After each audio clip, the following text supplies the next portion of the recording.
Well, everyone here at WTOL has been putting up with my obsession of these eagles, Jackie and Shadow and their little babies out in Big Bear, California. There's been a lot of talk about the eagles lately and it being our national bird. So we thought, let's talk to our local experts who keep eagles a part of our wildlife. Mark Shieldcastle is the research director at the Black Swamp Bird Observatory. And Mark, I've already been picking your brain about this. You took part in an amazing program here in Ohio. The numbers are staggering. We were really in danger of losing eagles for a while. Oh, it's probably one of the greatest success stories in wildlife, really. I worked for the Ohio Division of Wildlife at the Crane Creek Wildlife Research Station. And in 1979, we got down to 4 breeding pair left in the state of Ohio. 4 pair, he just said. 4 breeding pair is all we had in the state. And as far as we can tell, working with other states, they were the last Great Lakes eagles because they had disappeared from the upper Great Lakes entirely, even though Michigan, Wisconsin, Minnesota had large inland populations. So we began a restoration program. So actually started out of the Columbus office in '79 and was moved up to the research station in '85, and I became head of it and really spent a quarter of a century seeing the recovery.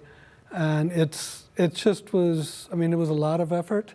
A lot of time and effort went into it. Of course, it's an easy bird to get public behind. Yes. You know? It's hard to believe the amount of people that never seen an eagle. I mean, you only had 8 birds in the state. So what are we up to now? They're doing a count now, trying to get an estimate. It's part of the, I think it's still part of the Endangered Species Act that every 5 years they have for 25 years, try to make sure the population is still continuing to recover. I would say they'll probably hit close to 900 this year in the state of Ohio. 900 pair? In the state of Ohio, yes. That's incredible. Oh, it's unbelievable. And for all the work we put into it, the fostering of captive reared young, and because our birds couldn't hatch eggs. They were too contaminated. Chemicals in the area. Yeah, chemicals in the water. So you had to do a lot of work to help with that. Yeah, so bringing captive reared young, putting them in the nest, we had a very specific protocol because it's so easy for the birds to abandon. So between that, the education to the public, this is the most protected bird in the world. Yeah.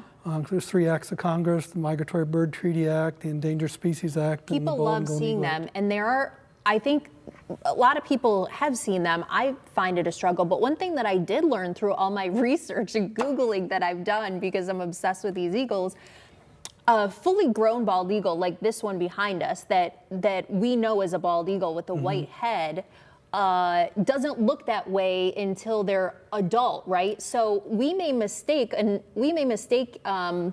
adolescent or young bald eagles for like a hawk or something it's like quite that. Possible. We could be really seeing bald eagles. Yeah, it's quite possible. It takes the bird between 5 and 6 years old before they have the white head. They are capable of breeding at 3-year-olds, so they're a dark-headed bird then. But it's kind of like one of those, if you think you see an eagle, you're not, because when you see one, you'll know it.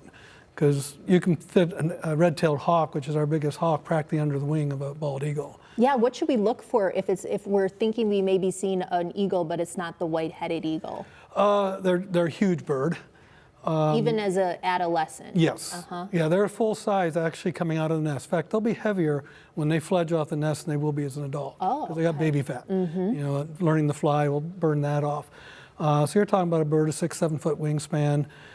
They're very broad wings, so they give you a sense of a very big bird. I didn't realize their bones are hollow too. Right. Yeah, all birds, that fly. Allows them to fly. Yeah. And they're what? And I read too, 8 to 10 pounds, which I would think they would be much bigger than that. They look bigger. Oh yeah, and most all of our raptors are much bigger than what their weight is.